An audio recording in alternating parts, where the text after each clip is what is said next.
Peer পদ্ধতি ওনারা মানেন না, সংস্কারও মানেন না, আইনি ভিত্তি ওনারা চান না, তাইলে আপনি ফেব্রুয়ারির নির্বাচনটা কিসের ভিত্তিতে করবেন? দিনের ভোট রাখে বিনা প্রতিদ্বন্দ্বিতায় 14 সালে 153 জন সরকার গঠনের আগে নির্বাচিত, 24 সালে দামি আমি তুমি দামি সে নির্বাচন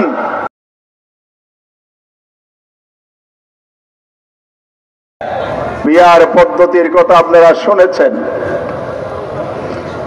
পিয়ার পদ্ধতি ওনারা মানেন না, সংস্কারও মানেন না, আইনি ভিত্তি ওনারা চান না, তাইলে আপনি ফেব্রুয়ারির নির্বাচনটা কিসের ভিত্তিতে করবেন? সেই শেখ হাসিনা মার্কা নির্বাচন? দিনের ভোট রাখে বিনা প্রতিদ্বন্দ্বিতায় 14 সালে 153 জন সরকার গঠনের আগে নির্বাচিত, 24 সালে দামি আমি তুমি দামি সে নির্বাচন জনগণের পক্ষ থেকে স্পষ্ট বলতে চায়, জুলাই বিপ্লবের মধ্য দিয়ে সেই অপশাসনের কবর রচিত হয়েছে, ফ্যাসিবাদ বাংলাদেশে উৎখাত হয়েছে। বাংলাদেশের জনগণ জুলাই চেতনা ধারণ করে আগামী দিনের নির্বাচন ফেব্রুয়ারিতে নির্বাচন করবে। দিনের পর রাতে খোলা কেন্দ্র দখল করা, বড় ছিনতাই করে, মস্তানি করে, কালো টাকার প্রভাব কাটিয়ে যারা নির্বাচন করবেন, বাংলাদেশের 18 কোটি মানুষ তা প্রতিহত করবে ইনশাআল্লাহ। নির্বাচন যদি চান তাহলে সংস্কারকে আইনি ভিত্তি দেন, সেই সংস্কারকৃত আইনের ভিত্তিতেই নির্বাচন অনুষ্ঠান করেন। পুরনো পদ্ধতি যেটা প্রচলিত পদ্ধতি আসন ভিত্তিক নমিনেশন, এটা বাতিল করে দেন।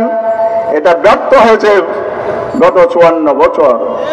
বিশ্বের যেখানে সফল নির্বাচন হয়েছে সেখানে পিয়ার পদ্ধতি আছে, বাংলাদেশেও সেই পিয়ার পদ্ধতির ভিত্তিতে নির্বাচন করতে হবে।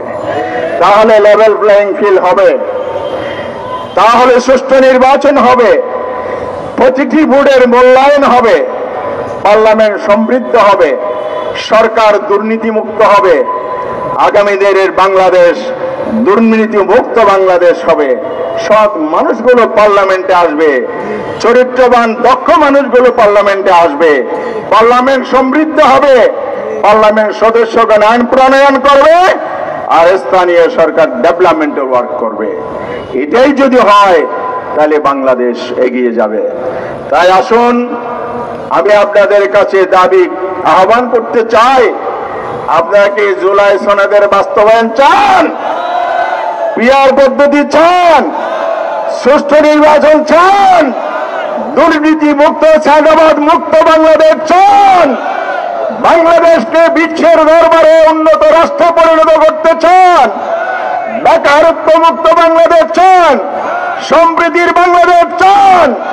তাহলে অবশ্যই রাজপথের আন্দোলনের মাধ্যমে আমাদেরকে আমাদের এই দাবি পূরণ করে আগামী দিনের ফেব্রুয়ারিতে নির্বাচন নিশ্চিত করতে হবে।